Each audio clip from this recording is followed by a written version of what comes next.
Boa noite a todos que sintonizam o canal Chai, né? E boa noite à nossa equipe, Marina, Hamilton e Pablo. E é o nosso convidado de hoje, Antônio Martins, que daqui a pouco nós vamos apresentar também. E essa questão do que quer dizer Chai, né? Muita gente quer saber o que quer dizer Chai. Chai, na língua dos Kaxinawá, são do Acre, região amazônica, quer dizer, metade de você está em mim, metade de mim está em você. E o canal, o Chai, Caminhos do Bem Viver, tem como propósito o bem viver. O bem viver aqui entendido como harmonia com você, com os outros, com a natureza, com a terra, com o cosmos, com tudo que nos cerca e principalmente com a vida. A centralidade de tudo que nos cerca é a vida, e dela é que tudo faz parte, né? E a gente faz essa apresentação, e agora a apresentação da nossa equipe, começando por Hamilton. Ah, sim! E ainda esqueci de dizer que eu sou Vera Salles, jornalista, professora da Universidade Federal do Maranhão, e sempre trabalho ao longo dos anos com a questão da cultura de paz. Hamilton. Meu nome é Hamilton Farias, sou poeta, também sou consultor cultural e sou professor universitário aposentado pela FAP, Faculdade de Artes Plásticas, e fui professor também da PUC e da Universidade Metodista. Marina, por favor. Marina. Sou Marina Barros, sou professora de História e Sociologia, trabalho com arte e educação, nunca deixei de trabalhar a arte aliada à educação, por acreditar no papel transformador que a arte tem. E, atualmente, também faço parte, além do Chai, da Rede Democracia e Direitos Humanos. Bom, eu sou Pablo Figueiredo, sou historiador, jornalista, radialista, músico, mas, mais importante de tudo, eu sou aluno da professora Vera. Então, estamos aqui por causa dela também. Tá bom. Então, assim, vamos apresentar o nosso convidado de hoje, Antônio Martins, jornalista, ensaísta, e ele é o editor da publicação Outras Palavras, que ela é uma revista brasileira, ela é de cultura, civilização e política, e é publicada na internet desde 2010.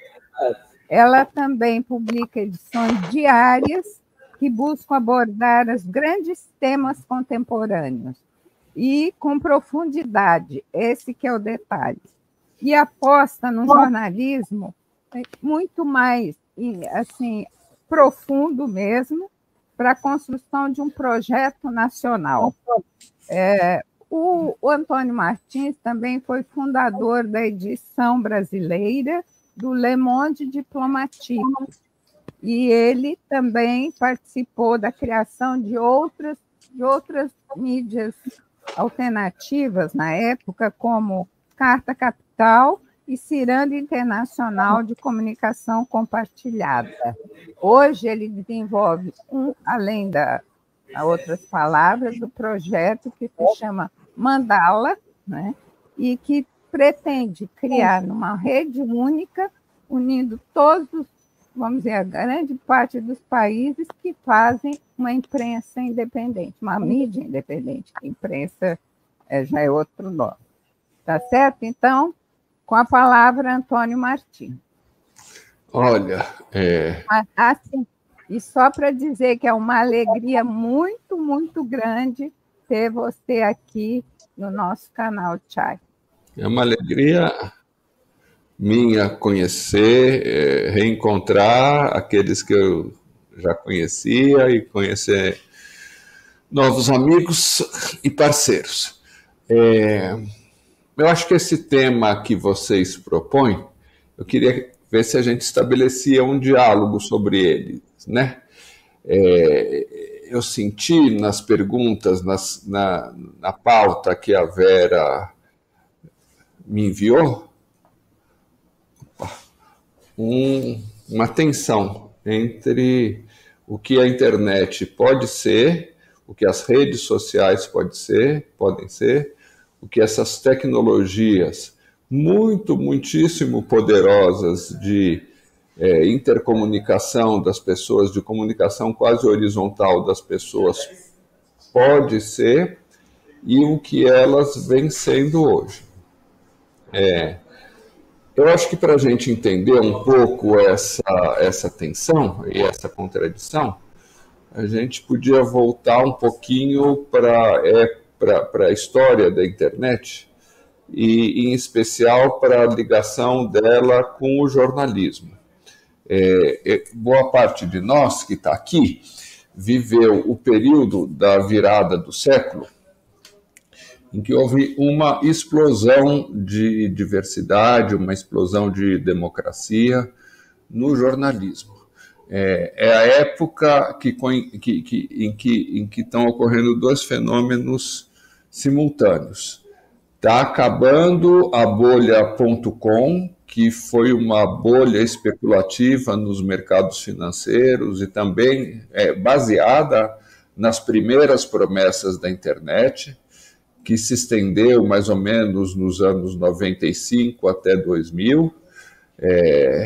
Eram muitas promessas, eram muitos investimentos financeiros nessas promessas. Talvez depois a gente possa fazer um paralelo com o que está acontecendo hoje com a chamada bolha da inteligência artificial. De repente se viu que essas promessas eram incapazes de gerar os lucros prometidos, e elas se frustraram. Muitas empresas quebraram, muitas pessoas foram demitidas. Isso foi uma espécie de prenúncio da crise do capitalismo, na grande crise desse século que viria a partir de 2008. Mas nesse mesmo momento é muito interessante, porque a queda desse projeto deu sentido e deu possibilidade para a emergência de um outro projeto em muitos aspectos contraditórios, embora se apoiando na mesma tecnologia. Foi a partir daí, da quebra da bolha.com, que surgiram uma coisa que hoje parece arcaica, mas até 20 anos era muito contemporânea, que foram os blogs. Surgiram as plataformas que permitiam criar blogs. Isso foi muito revolucionário pelo seguinte: a internet tinha permitido, voltando um pouquinho agora na história, a internet surgiu, como a gente sabe, a partir de um plano militar dos Estados Unidos. Ela não surgiu para libertar as sociedades, ela surgiu como uma rede de computadores para permitir que, caso houvesse uma guerra nuclear, e caso as duas potências da época, Estados Unidos e União Soviética, se enfrentassem, os Estados Unidos, a internet é um projeto originário dos Estados Unidos, os Estados Unidos poderiam resistir, mesmo que qualquer um dos seus centros de armas atômicas fosse destruído. Então, a internet permitiu com que não houvesse uma centralização. Ela estabelecia justamente uma horizontalização, na qual a destruição de qualquer centro não destruiria nenhum dos outros, porque todos os centros tinham a sua autonomia.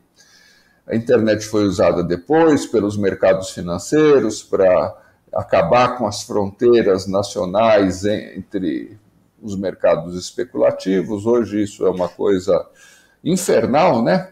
Dizem que circulam pelo mundo todos os dias um volume de ativos equivalente a 50 vezes o PIB do mundo.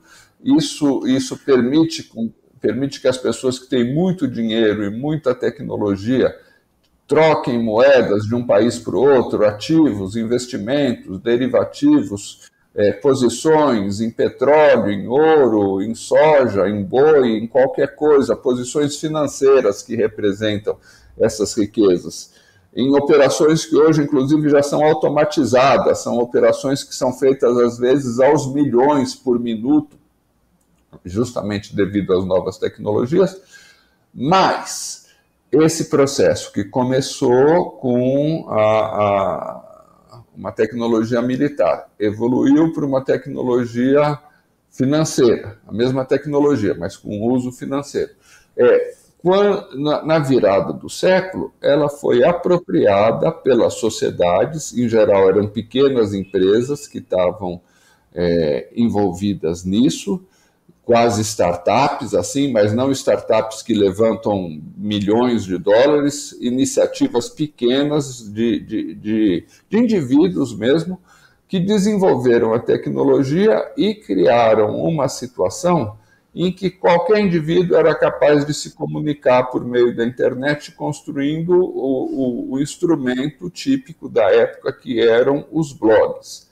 Um pouquinho antes, a internet já tinha conseguido produzir uma certa democratização, porque pelo fato de ela substituir o papel e de ela substituir o transporte físico pelos bits, né, pelas páginas de internet, e essas páginas de internet poderem circular livremente, lá por 1993, 94, a gente que era jornalista tinha acesso, por exemplo, ao site do Exército Zapatista do México.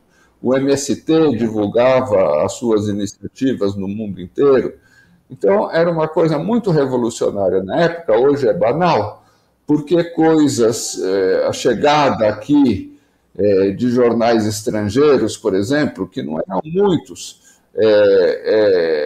eles chegavam, para quem tinha acesso a uma hemeroteca, como a da USP, da ECA, por exemplo, recebia o Le Monde com 3 ou 4 dias de atraso, o New York Times, a mesma coisa, os jornais mais conhecidos do mundo, todos com esse período, e a internet permitia fazer imediatamente e permitia ter acesso ao Exército Zapatista, que nunca você iria ter acesso antes, e pessoas de todo mundo podiam ter acesso ao MST.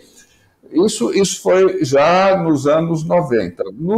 Na virada do século, com os blogs, surge uma revolução muito maior, porque você podia fazer muito facilmente a sua página na internet.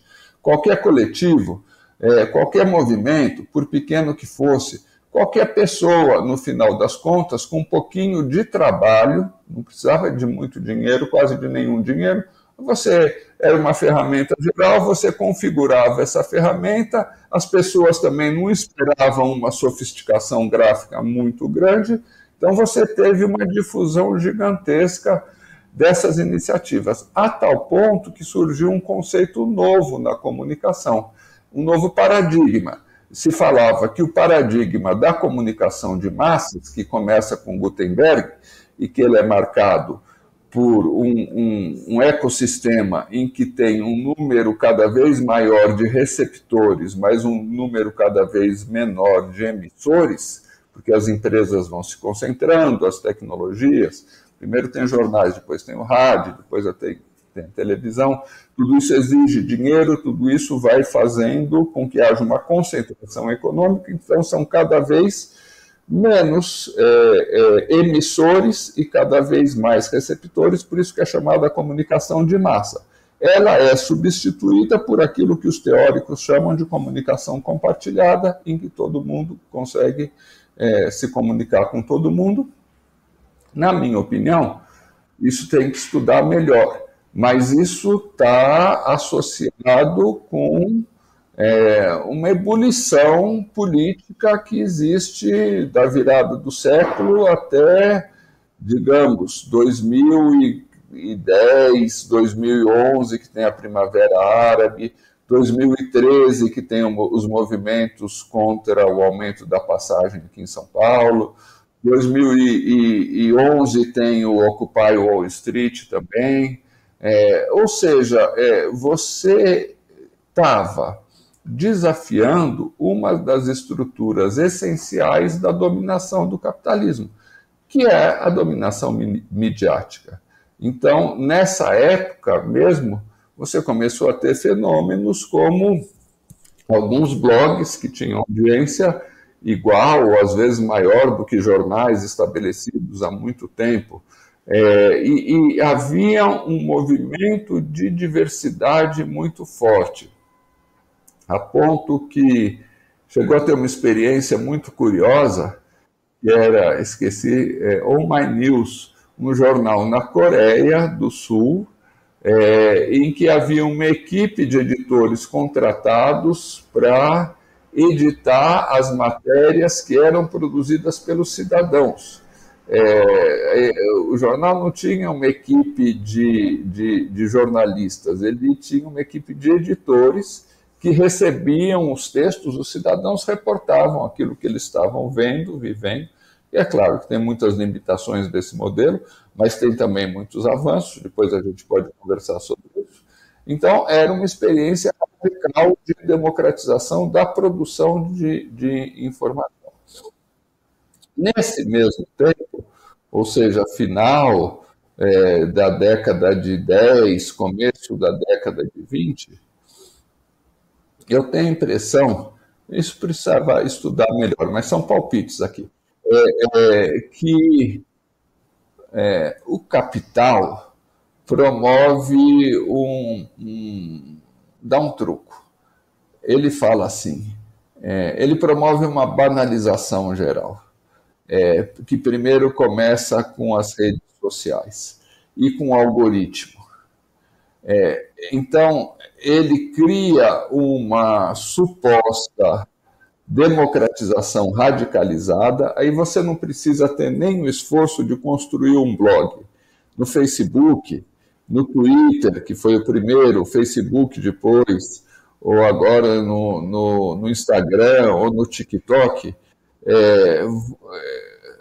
o modelo da página é padrão, você não tem uma diagramação para a sua página.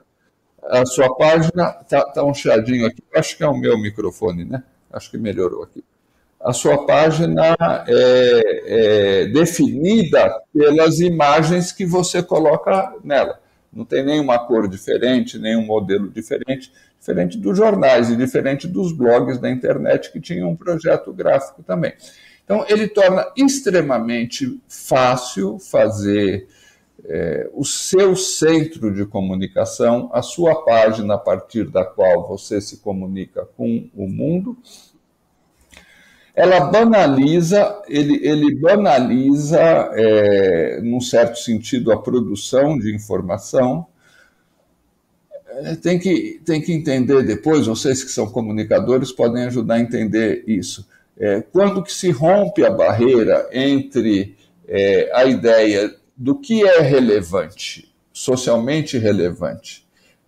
No jornalismo, o jornalismo como o jornalismo lida com a exiguidade, tem uma exiguidade de pessoas para produzir, de recursos para pagar essas pessoas, de páginas de jornal, você tem que escolher muito criteriosamente.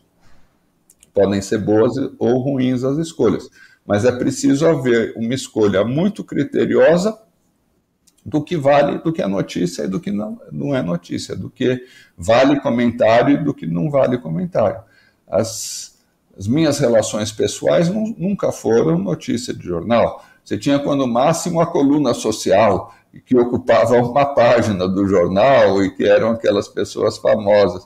Hoje, a comunicação se tornou coluna social. A coluna social, que era um nicho, era um cantinho lá do jornal, e que os jornais tinham cada vez mais vergonha de publicar a coluna social, era uma coisa brega, ela se tornou o motivo de toda a comunicação pública que é feita hoje na internet. A tal ponto que, se você acompanha os próprios noticiários dos jornais, os jornais se fofoquizaram. Quase não tem nos jornais debate sobre nenhum grande tema brasileiro. Você quer saber do relógio do Lula e do relógio do Bolsonaro, de quem frequentou tal jantar no Palácio do Planalto e quem se sentiu excluído no Palácio do Planalto. São coisas assim, muito, muito afastadas. Há uma banalização do público, do espaço público, do debate público. Tudo passa a ser...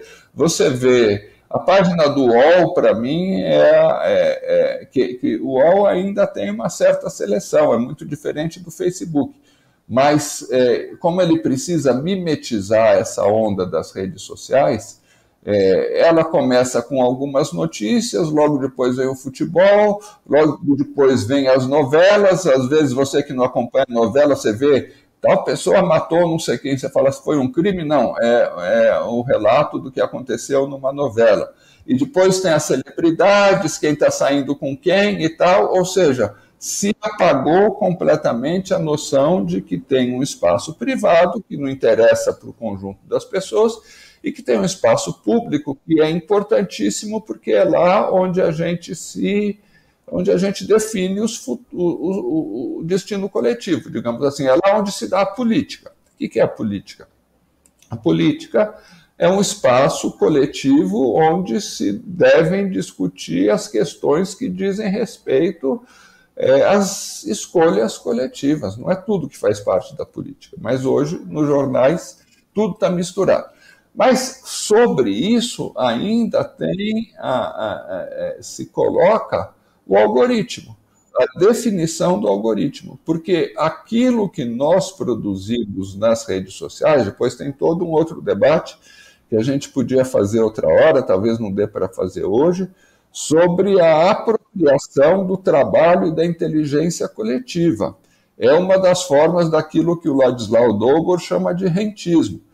Essas grandes empresas, essas big techs, que são as empresas que dominam o capitalismo contemporâneo, elas não produzem nenhum conteúdo, elas não empregam nenhum jornalista, elas não empregam nenhum fotógrafo, elas se servem da produção do trabalho e da produção de bilhões, literalmente bilhões de pessoas que entregam seu conteúdo, não são remuneradas, mas esse conteúdo é utilizado por essas empresas para valorização.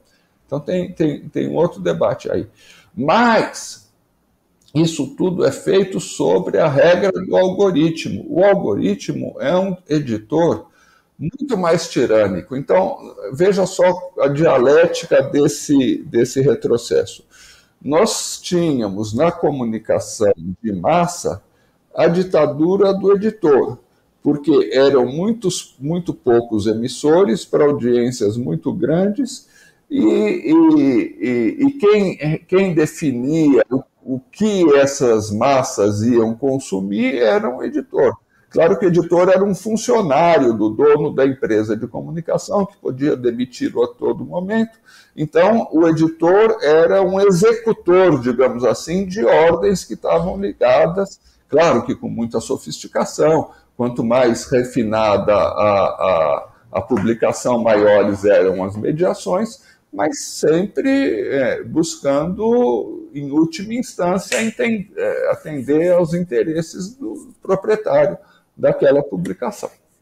Aí você passa disso para uma situação em que você dilui o papel do editor, porque cada um pode produzir o seu blog, e alguns blogs são tão importantes quanto alguns jornais. Então você cria uma espécie de liberalismo total, em que todo mundo pode se aventurar nesse mercado da informação.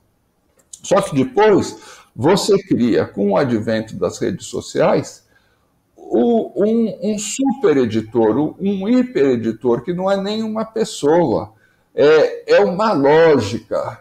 O Facebook, o Instagram, o Telegram, o TikTok, Eles não têm ninguém lá para escolher que notícias vão chegar para as pessoas. Eles têm uma lógica que define, por exemplo, que tudo aquilo que é conflitivo, que tudo aquilo que provoca polêmica, que tudo aquilo que vai atiçar algumas das emoções humanas mais belicosas, tudo aquilo vai ser prioridade, porque tudo aquilo vai gerar resposta.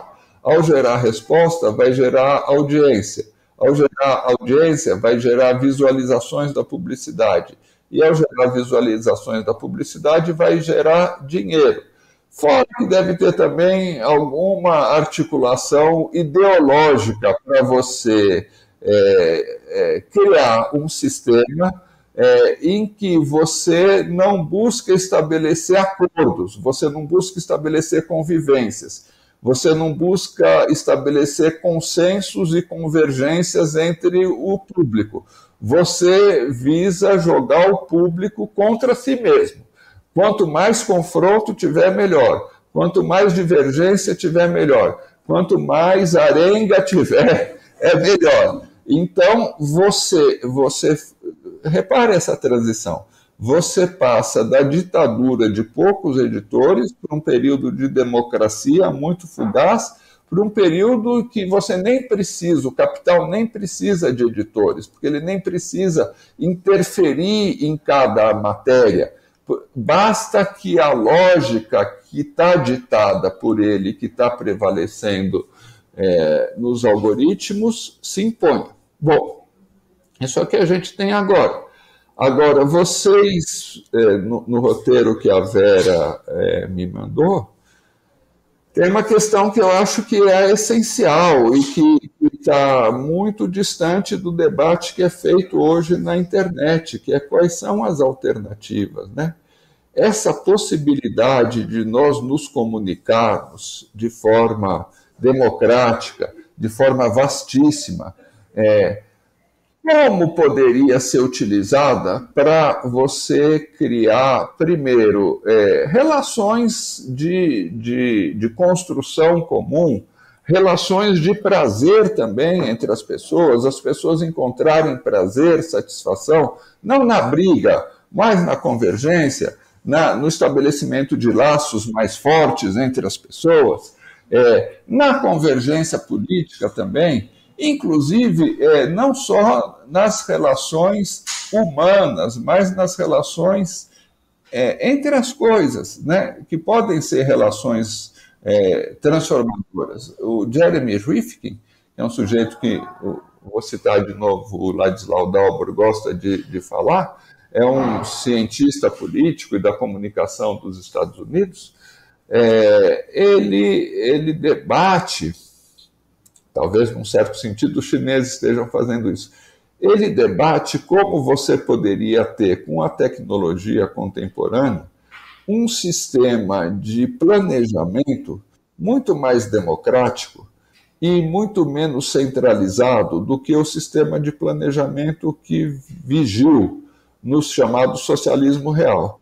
Vocês sabem que o Marx dizia que o capitalismo era a anarquia da produção, porque cada produtor, cada empresário, por exemplo, mesmo cada trabalhador, está pensando em atuar naquele setor que mais lhe favoreça. Mas não existe nenhuma coordenação entre esse conjunto imenso de produtores, de maneira que há sempre uma anarquia na produção, se produz muito mais do que seria necessário, não se produz muito daquilo que seria necessário, e isso resulta em fenômenos como o aquecimento global. Hoje, a exacerbação disso. No socialismo inicial, que alguns chamam socialismo real, eu gosto de chamar de socialismo primitivo, essa mão invisível do mercado foi substituída por um planejamento estatal ultracentralizado e que tinha um caráter, num certo sentido, alienante também. Por quê? Não era a alienação da mercadoria. Eu vou produzir o que seja, se for armas, se for venenos químicos, Qualquer coisa que me dê dinheiro, eu vou produzir. Isso é uma alienação do mercado, alienação típica do capitalismo.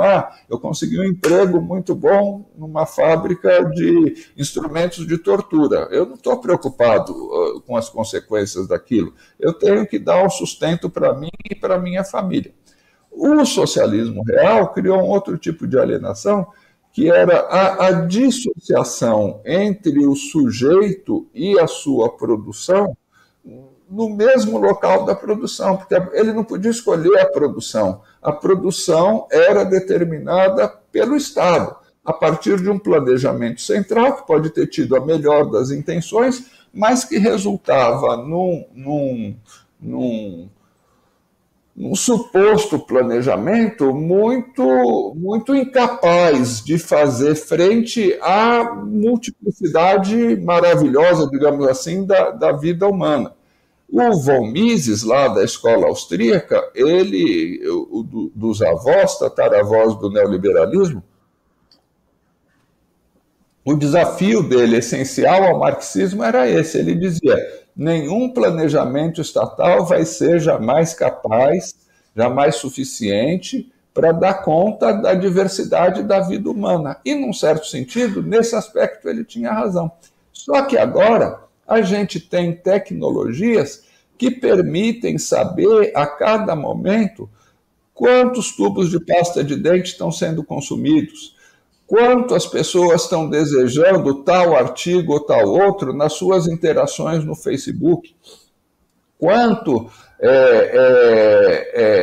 Bom, ele sabe mais sobre nós, sobre cada um de nós, muito mais sobre cada um de nós do que nós mesmos sabemos sobre cada um de nós, evidentemente. Mas ele é capaz de, tabulando os desejos, as interações, aquilo que a gente clica, que a gente não clica, aquilo que a gente olha nos cartazes que estão na rua, aquilo que a gente não olha, ele tem a capacidade. O Márcio Postman, outro dia, estava dizendo para a gente numa entrevista, o IBGE faz um censo a cada 10 anos. As empresas de comunicação, as Big Techs, fazem um censo todos os dias. Se bobear, elas fazem um censo a cada hora. Um censo muito mais profundo do que o censo do IBGE, que ele não quer saber só quantas pessoas moram na tua casa, se são pretas, se são brancas, se são mulheres, se são homens, quanto ganha cada um. Ele sabe o que você está desejando de tal marca, ele sabe com que tipo de pessoa você está se interagindo nas redes sociais. Só que isso não é utilizado. Primeiro que isso é utilizado... Isso não devia ser utilizado na forma de invasão de privacidade que é hoje, porque devia ser utilizado na forma que não é utilizada hoje, de constatar os desejos coletivos. Por que essa forma que é utilizada hoje é indevida? Porque ele é um tipo de propaganda microsegmentada, ultrasegmentada, que te oferece aquilo que o algoritmo sabe que você deseja. E que não necessariamente é uma escolha que você deveria fazer. Então, ele pega a gente pelo desejo que ele sabe existir em nós, sem que a gente possa sequer criticar esse desejo. Ele manipula, utiliza aquele aspecto do nosso desejo que ele quer. É claro que nós todos temos desejos, os mais nobres e os mais perversos, mas para a publicidade, tudo isso é utilizado para venda. Não é utilizado para nenhum fim de análise, de nos tornar pessoas melhores, mais responsáveis, mais conscientes de nós mesmos, mais capazes de nos transformar. É uma coisa ultra instrumental, ele vai te pegar. Todos nós já vivemos essa experiência de abrirmos uma página na internet e depararmos com aquilo em que a gente estava pensando, não porque seja bom para a gente, mas porque simplesmente ele capturou e identificou que em alguma fala que você fez, em alguma busca que você fez, apareceu um cruzamento entre isso e alguma coisa que pode dar lucro para ele. E o segundo problema,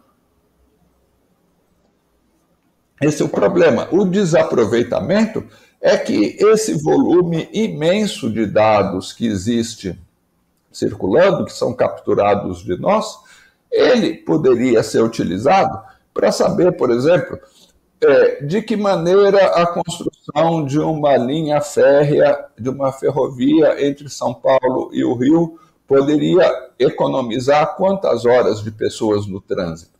Quais seriam as melhores formas de resolver os gargalos do transporte público numa cidade como São Paulo? Quais seriam as melhores maneiras de oferecer para as pessoas uma alimentação saudável? Quais seriam as melhores formas de estimular as pessoas a não poluir os rios ou a utilizar nas suas atividades diárias práticas que não gerassem mais emissões de CO2? Tudo isso e uma miríade de outras informações que a nossa ação nas redes sociais, na internet, em tudo isso, poderia gerar. Tudo isso é desaproveitado. Sem falar que o algoritmo, evidentemente, o algoritmo é uma coisa necessária. Numa rede que tem 2 bilhões ou 3 bilhões de pessoas, como o Facebook, é evidente que você não pode receber tudo aquilo que todo mundo produz. Mas o algoritmo pode ser programado de uma maneira completamente diferente do que o algoritmo é hoje.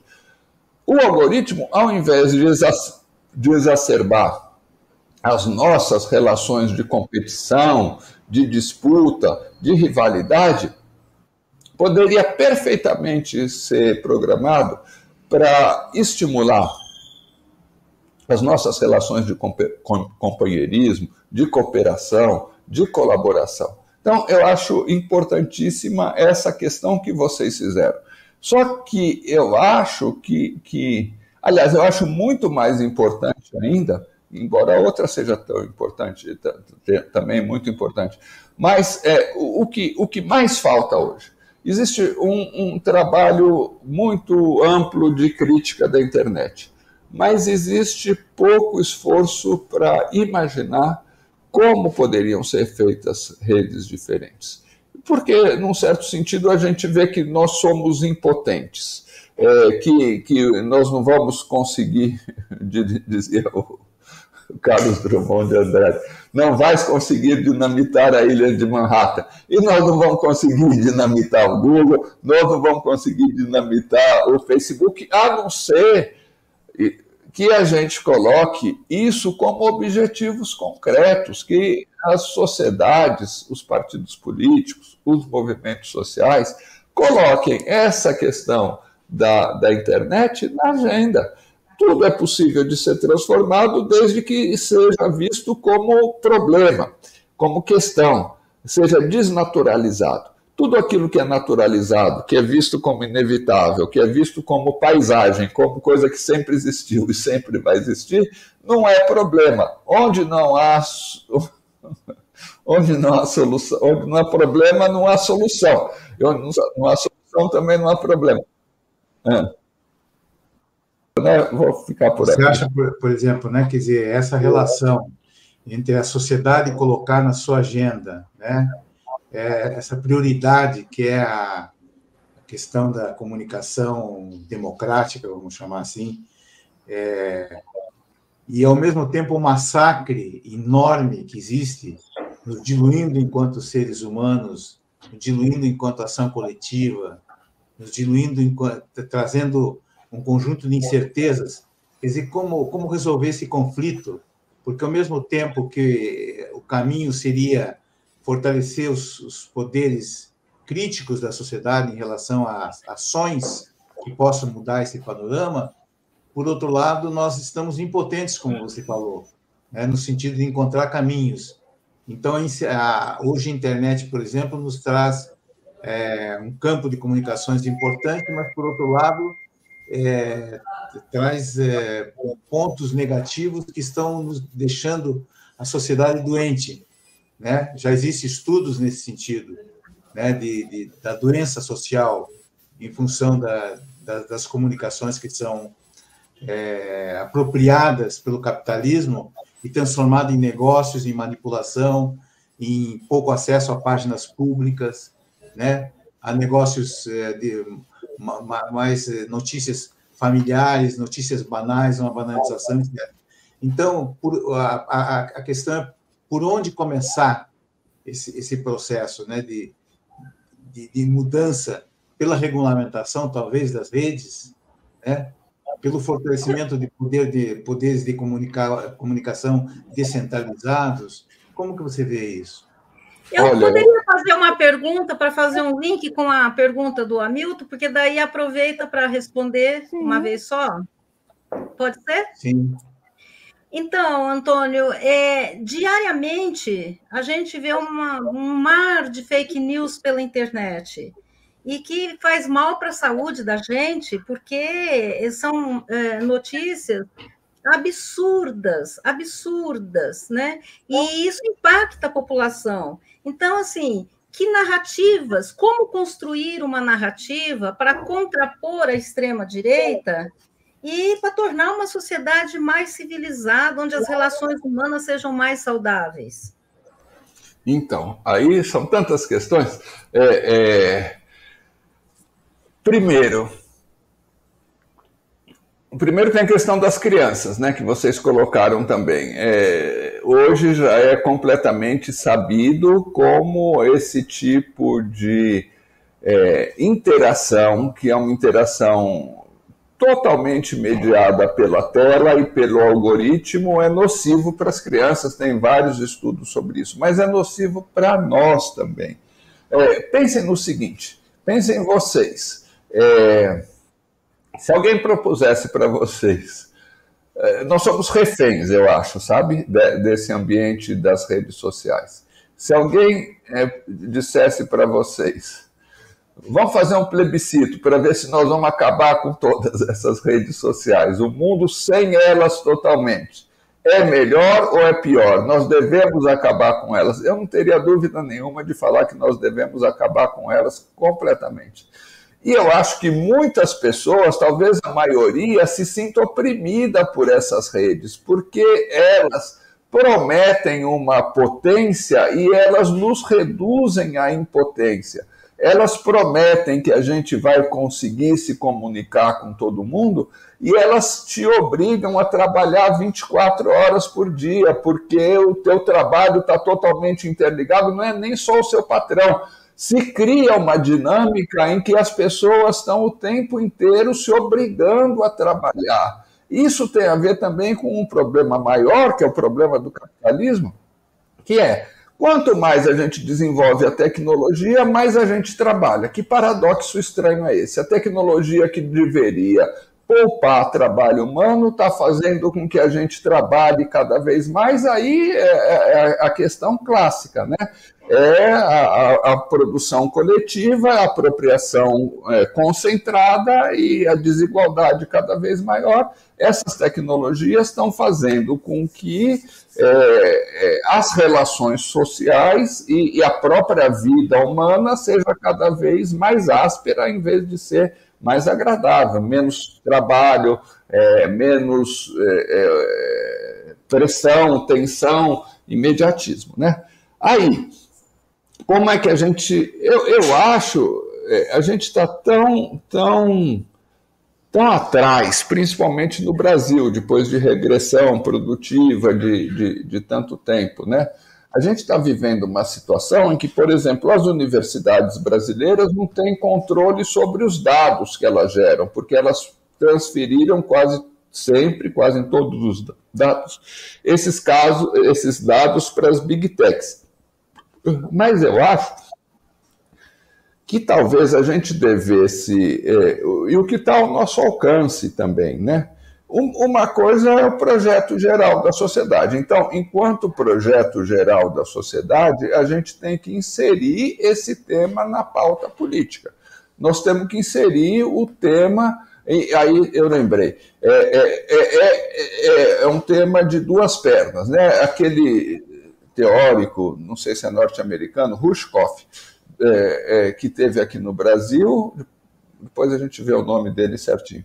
Outro dia, semanas atrás, ele estava falando, não é só a regulação é importantíssima, porque na regulação você restringe o que aqueles que estão no poder hoje podem fazer. Isso vale também para a inteligência artificial, que é um problema muito maior ainda. Mas, dizia ele, nós temos que ir além da regulamentação, nós temos que começar a imaginar as plataformas alternativas, as tecnologias alternativas. Porque, é claro, isso que eu falei, nós somos reféns. Nós todos talvez vivêssemos melhor sem essas redes. Mas nenhum de nós pode sair sozinho dessas redes. Porque se você sai sozinho, você vira um ermitão. Você se isola de toda a atividade social que está à sua volta. Ou sai todo mundo, ou eu tenho que ficar lá. E o melhor ainda não é sair todo mundo, é todo mundo ficar em redes que sejam de outro tipo, de outra natureza, que estimulem outros valores, outras éticas e etc.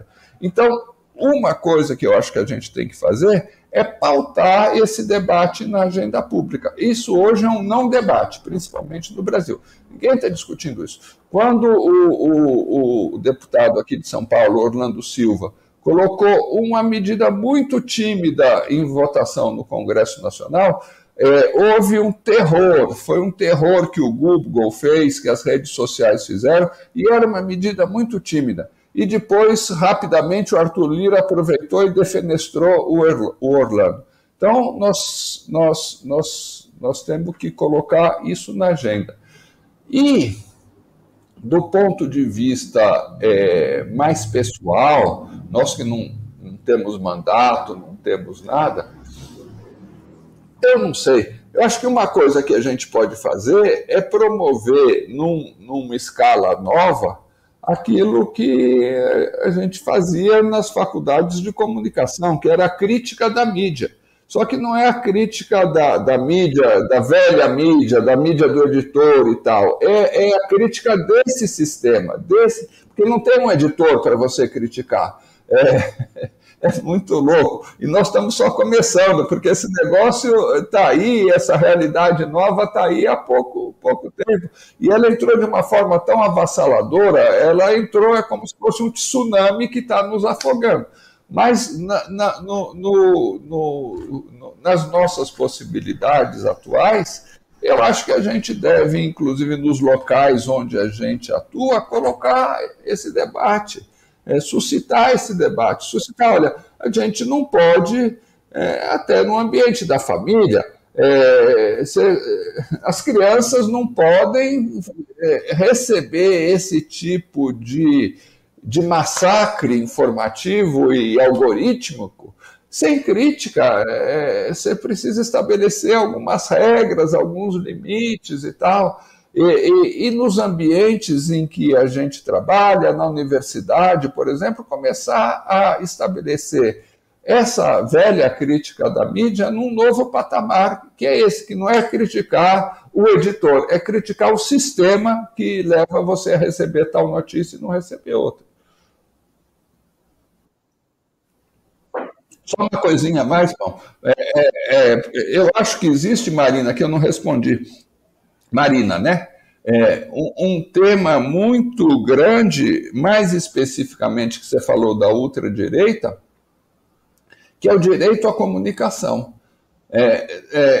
Claro que nós podemos, enquanto pessoas que somos, digamos assim, anticapitalistas, queremos sustentar esse sistema, fazer a nossa comunicação e aprender a atuar também nessas redes, porque enquanto elas estão aí, não adianta a gente negá-las. Mas do ponto de vista público, do ponto de vista do Estado, é preciso estabelecer, diante dessa ameaça, na política isso é muito claro. Sabe o que está acontecendo na política com essas coisas tipo Cambridge Analytica? Cambridge Analytica não existe mais, mas a tecnologia dela está difundida aí. É a microsegmentação. Você oferece para cada pessoa aquilo que atende ao desejo dela e ao medo dela. Você não faz o debate mais público. daquilo que interessa para todo mundo. Você vai naquele ponto frágil lá dela. Então, isso atinge a democracia, atinge a comunicação e atinge a democracia. Então, é preciso que o Estado tem poder, mais poder do que nós. O Estado brasileiro não está fazendo nada em relação a isso. É preciso que o Estado analise esse sistema de comunicação novo que surgiu, analise as consequências sociais e políticas que ele provoca e busque meios de intervir. Nós vamos aplaudir isso? Então tá. Mas não, se nós não queremos simplesmente aplaudir, nós vamos ser críticos, nós vamos estabelecer uma relação de crítica com isso, uma relação autônoma diante disso, então nós temos que ver os efeitos que esse sistema provoca e, se for necessário, o que a gente tem que fazer para contrapor a ele. Você acha que é possível, Antônio, a gente transformar essa internet num instrumento de democracia participativa? Quer dizer, você já deu aqui algumas pinceladas, mas, assim, nós caminhamos na contramão da construção do Estado de Direito. E essas pessoas que estão aí, elas parecem que nós nos incluímos anestesiadas com tudo isso aí. Então, assim, como despertar? Porque as soluções a gente aponta. Por exemplo, essa da universidade. A universidade está distante ainda, porque ela fica falando em crítica da mídia e ela não é mais essa crítica da mídia, já é outra coisa. E hoje, conversando assim com professoras assim, do ensino médio e tal, elas estão totalmente perdidas. O que ainda? Que o celular que entra na sala de aula não sabe o que fazer com o celular, né? Então, assim, existem muitos empecilhos, mas, assim, o caminho é possível. Mas por onde começar? Sabe, Vera, dizem que aquilo que é muito difícil não é impossível.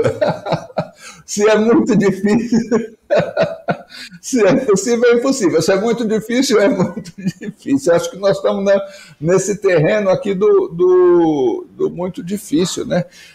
A gente gosta de traduzir muito e publicar. Amanhã vai sair um outro texto dele, o Bifo Berardi, é um filósofo italiano, marxista não ortodoxo, não sei se vocês conhecem.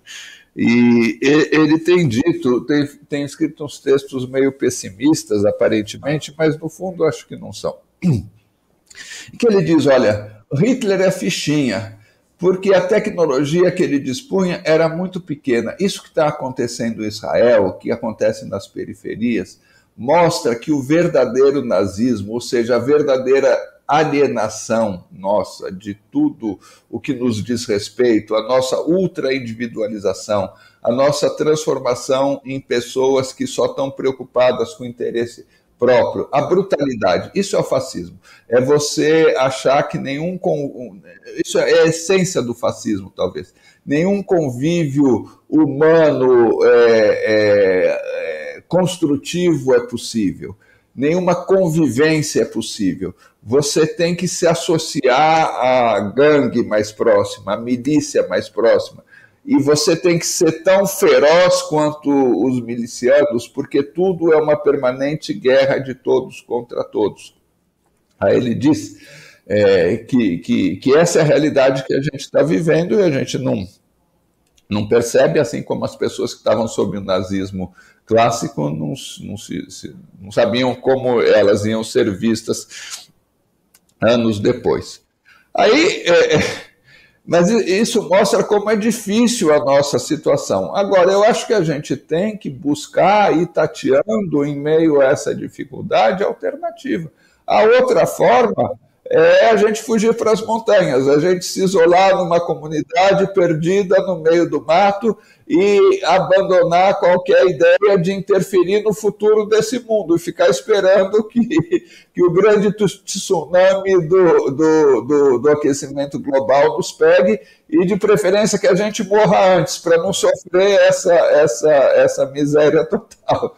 Mas nós não temos essa alternativa, porque pela nossa formação nós temos desejo de influir nos destinos do mundo, como diz, a morte, o destino, tudo estava fora de lugar e eu vivo para consertar. Isso é um desejo que não nos abandona. Então, enquanto não nos abandonar, a gente tem que ir buscando as brechazinhas e a forma de enfrentar esse Leviatã. De qual a materialidade dessas novas experiências que estão surgindo já, que podem ser uma contralinguagem a esse monopólio das informações, a manipulação, etc. Porque uma coisa é o nosso desejo de mudar, que vai ser sempre forte, mas nunca nos sentimos tão impotentes civilizatoriamente como agora. Não sei se você concorda. Concordo, né? Claro. E com uma incerteza tão grande como agora. Então, essa luz no fim do túnel, entendeu? Já existem algumas experiências que podem apontar para uma apropriação mais voltada para o bem comum, vamos chamar assim? Olha, tem, Hamilton, mas são muito localizadas, né? Então você tem, se você olha, tem o cooperativismo de plataforma, tem as pessoas que estão... teve um retrocesso muito grande, se você compara essas duas grandes ondas tecnológicas, né? Nós tivemos a onda tecnológica da internet, que foi uma onda em que os grandes criadores eram pessoas do bem, e não eram grandes empresas, eram pessoas muito ligadas à luta por um mundo novo, por relações sociais novas, o Tim Berners-Lee da internet lá, as pessoas do software livre que tinham uma relevância muito grande. Nós estamos quando você compara isso com a inteligência artificial, que é desenvolvida por mega empresas. Outro dia eu estava entrevistando a Renata Miele, que é do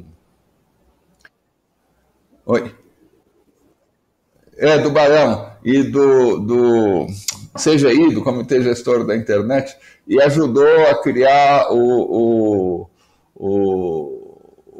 Projeto Brasileiro de Inteligência Artificial, agora no Ministério da Ciência e Tecnologia. Se tudo der certo, a gente vai ter uns 15 bilhões de reais durante sei lá quantos anos. Só o investimento que a Microsoft fez na OpenAI, que é lá que faz o ChatGPT, é de 20 bilhões de dólares. E se diz que, também tem uma bolha, tem aí uma oportunidade que está surgindo, se diz que o conjunto dos investimentos que estão em curso na inteligência artificial é de $1 trilhão. $1 trilhão comparado com 20 bilhões 15 bilhões de reais, que são 3 bilhões de dólares, você vê a diferença, são uma ordem de 1 para 300, se eu estou calculando direito. Então, agora, por outro lado, também tem a anarquia do capitalismo e os riscos do capitalismo naufragar.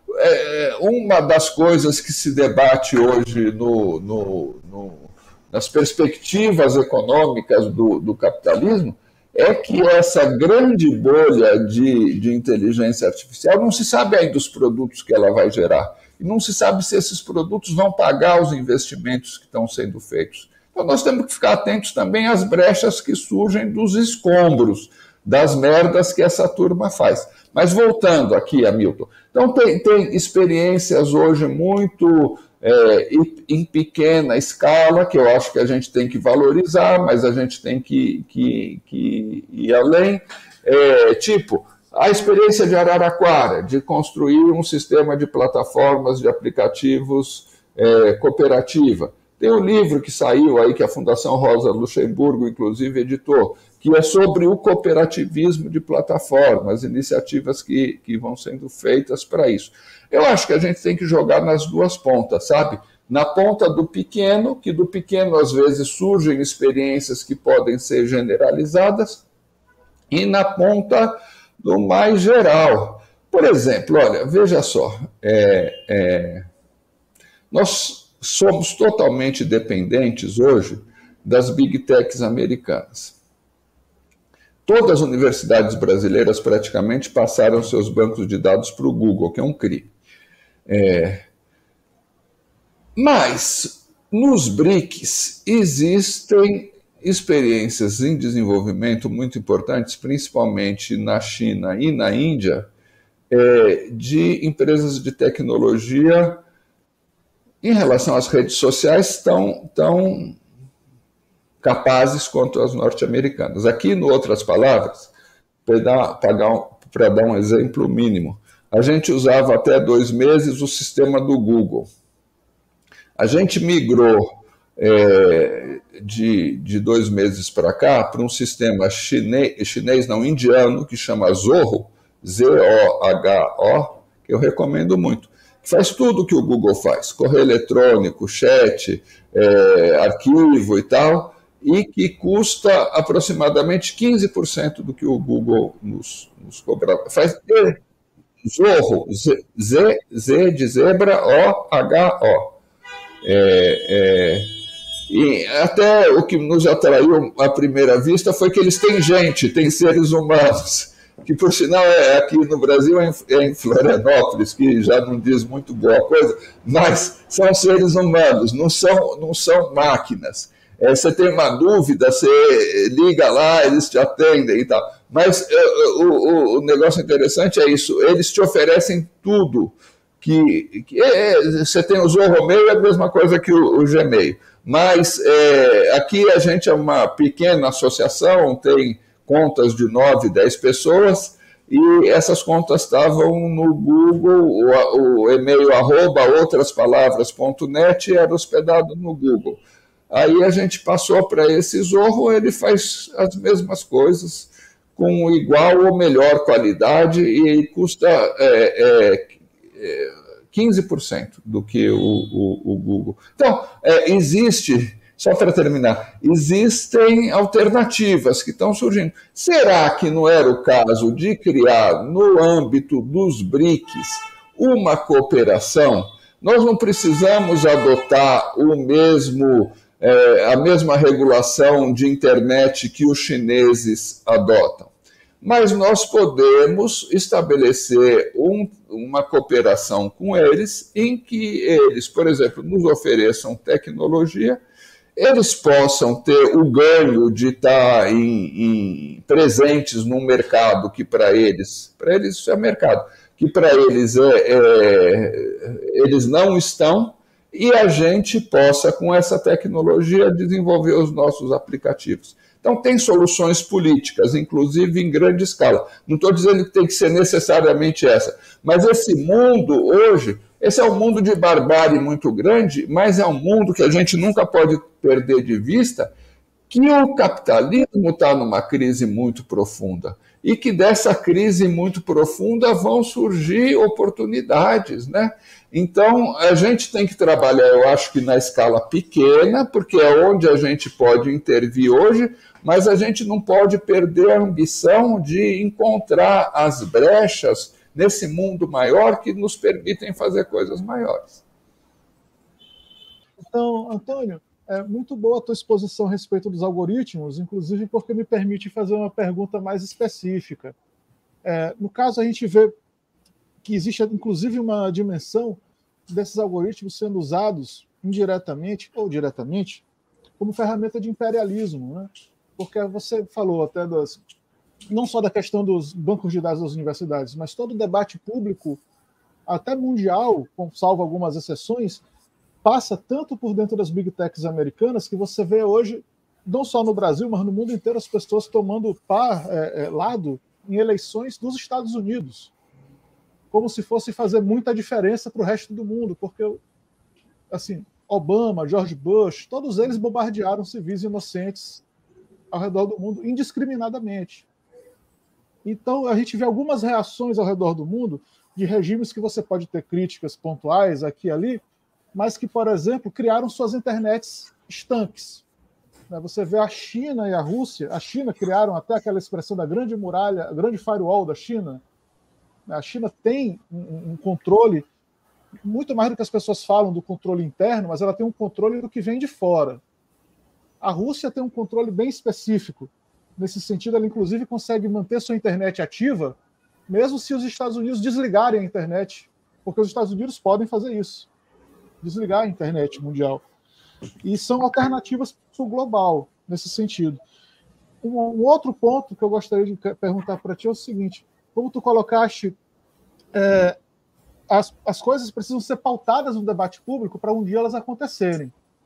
E a gente tem um problema que esses algoritmos ajudam não só o imperialismo, mas como as elites locais, a pautarem o debate público artificialmente, ignorando demandas reais da população.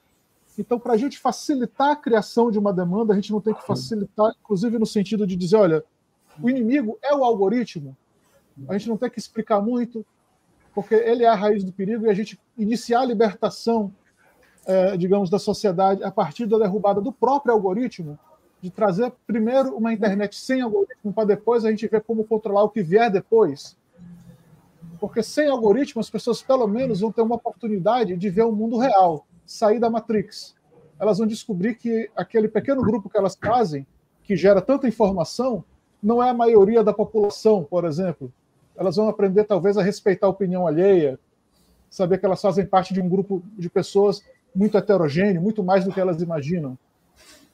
Espero não ter complicado demais o final da live. Muito interessantes as suas perguntas. A primeira parte, eu só concordo.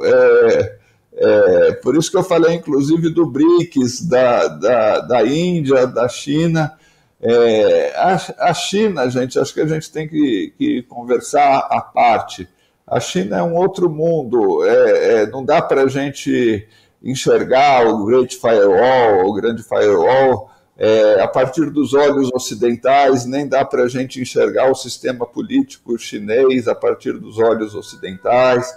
É uma sociedade que não é regida pela democracia liberal, é uma sociedade que praticamente não tem religião, porque as pessoas têm uma ética que não precisa de uma vida após a morte, não precisa de um Deus.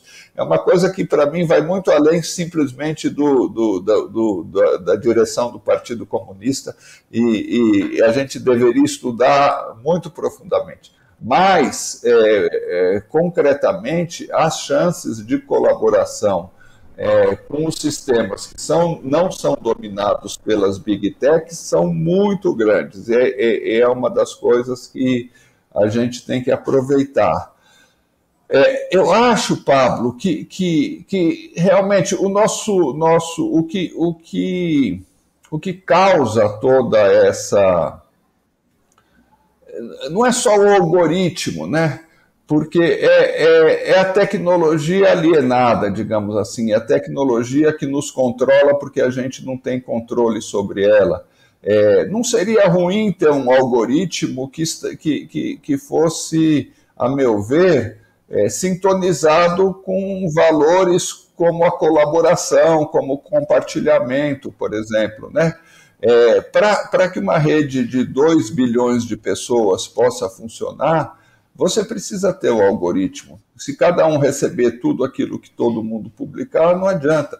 E, por outro lado, algumas redes não têm algoritmo. O WhatsApp não tem algoritmo, mas ele está embebido numa lógica tão grande, que é essa lógica do ultra-individualismo, que aí uma empresa como a Meta se dá o luxo de fazer o Instagram, que é totalmente dominado pelo algoritmo, o Facebook, que é totalmente dominado pelo algoritmo, e o WhatsApp, que não tem algoritmo, mas que talvez teria que estudar. Agora você me provocou, nem pensei sobre isso. Ele é o que mais contribui hoje para espalhar as fake news, porque a ultradireita criou uma tecnologia, uma capacidade de influir no Facebook. É muito engraçado. Isso aí a gente tem que ter mais tempo. Mas tem um cara que vocês forem ver, em outras palavras, ele estuda isso, chama Rafael Evangelista, é pesquisador lá da Unicamp. Eles fazem um sistema assim. eles usam o YouTube, que tem algoritmo, é uma rede social, o WhatsApp nem é uma rede social, né?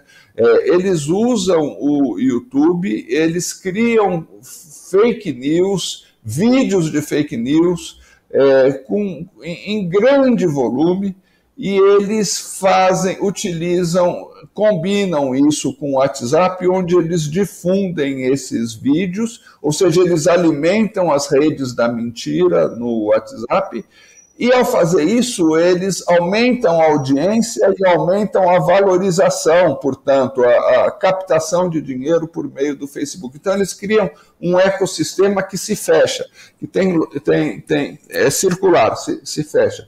Então, eu estou totalmente de acordo com você. Se a gente trocar simplesmente, nosso inimigo não é o algoritmo simplesmente, é a tecnologia alienante, digamos assim. São técnicas que são impostas a nós, que nós não controlamos e que, no fundo, nos controlam. Questão de ordem, precisamos despedir, senão fica cara sem a gente despedir. Está faltando 5 minutos e aí você vai ficar preso aí. Posso começar a me despedir, então? Mas vamos ver se a gente conversa mais. Muito estimulante essa conversa, gente. Eu estou sempre à disposição. Você tirou da minha boca, eu ia falar exatamente isso. Não esgotou o assunto. Eu teria um monte de perguntas a fazer e o tempo não deu. Antônio, muito obrigada pela sua participação aqui no canal. Para nós é uma honra receber uma pessoa como você, com o seu histórico de vida, agregou muito. Nossa, gratidão. Volta de novo, volta mais vezes. Eu acho que, agradecendo também Antônio, já tivemos muitas participações coletivas, né, Antônio, em muitos lugares, e no Polis mesmo, no Metamorfose, etc. É uma alegria te reencontrar, né, com um tema tão central. Eu vejo que as questões que você levantou são fundamentais não só para a ampliação da democracia, mas para a ideia do bem comum, a ideia do bem viver, né, que é o centro da nossa conversa, né? Porque há uma necessidade de transformação dessa pauta, não apenas uma pauta pública de governos, né, mas uma pauta da cultura, né, a transformação cultural da sociedade. Tão importante quanto as mudanças climáticas são a comunicação, né, que manipulam pessoas e criam coisas artificiais, etc., como a gente viu. Estamos aí frente às eleições municipais, né, onde essas tecnologias vão influenciar bastante no desejo do eleitor, de que país, de que localidade que desejam, etc., que não deu para conversar aqui, mas seria importante, pelo menos, registrar. E eu tenho uma sugestão para você, como jornalista, que é tão próximo dos temas candentes e importantes, fundamentais, que pense um artigo, no outras palavras, sobre a questão da tecnologia e do bem viver, né? Sobre essa relação da tecnologia e do bem viver, né? Porque as pessoas estão carentes disso, né? Porque se discutir a melhoria da democracia, a melhoria do desenvolvimento, e certos sistemas já estão batidos. Mas como que é possível recuperar um bem viver, a saúde mental das pessoas, o equilíbrio psíquico, o equilíbrio das informações, o compartilhamento? Hamilton, isso aí é o próximo capítulo. É a próxima vez que o Antônio vai voltar, porque não tem aqui... Não, mas eu sugiro que ele faça um artigo, no outras palavras, que ele pense sobre essa relação. Como que se dá essa relação hoje? Que eu acho que é um tema muito quente. Né? Ótimo. Sim, Pablo, você vai falar alguma coisa? Pedir? Pablo? Está avançando o horário, gente. Ele tem tempo limitado. Pablo, então... Serei rápido. É o seguinte, achei a exposição espetacular, eu sinto muita falta desse nível de lucidez na esquerda hoje em dia. espero que volte com cada vez mais força esse nível de lucidez, de percepção da realidade que tu tens. E se generalize na esquerda como um todo e na sociedade, de maneira geral. Muito obrigado, espero contar com a tua presença em outras oportunidades. Professora, por favor. Eu estou até intimando aqui, viu? Já saindo aqui, porque o Antônio precisa voltar. E aí, essa parte do bem viver, que não esgotou nada. Tem muita coisa, muito assunto. Aí a gente marca, dependendo do seu tempo, um outro momento, que realmente foi riquíssimo esse momento. Quanta coisa eu aprendi, né? E essa troca que a gente sente necessidade, que a internet Vera, não nos além proporciona. da empatia, Vera, empatia. Além da empatia, faz a diferença. A empatia da simpatia. Obrigada, Antônio. Hoje obrigada. Vai perder seu horário. Deixa eu me despedir também. Eu acho que o bem viver e o comum são chaves mais gerais ainda para a gente superar, porque o nosso problema não é só de comunicação, o nosso problema é de civilização. E o comum, eu acho que diante da crise, já que estamos estourando o tempo, diante da crise do trabalho, o trabalho não é mais capaz de enfrentar as relações do capital como era antes, porque o trabalho está muito fragmentado. A nossa grande alternativa é o comum. Eu gostaria muito de conversar com vocês sobre isso. Eu gostei muito, me senti muito estimulado. Perdoem, na primeira fala eu falei demais, mas foi um prazer mesmo de coração estar com vocês. Gostaria de voltar. Eu tenho o contato da Vera e do Hamilton. Se vocês puderem me passar depois o contato da Marina e do Pablo para a gente ficar em contato também, vai ser um prazer. Muito obrigado, gente. Mas que alegria! Que legal! Muito bom te ouvir.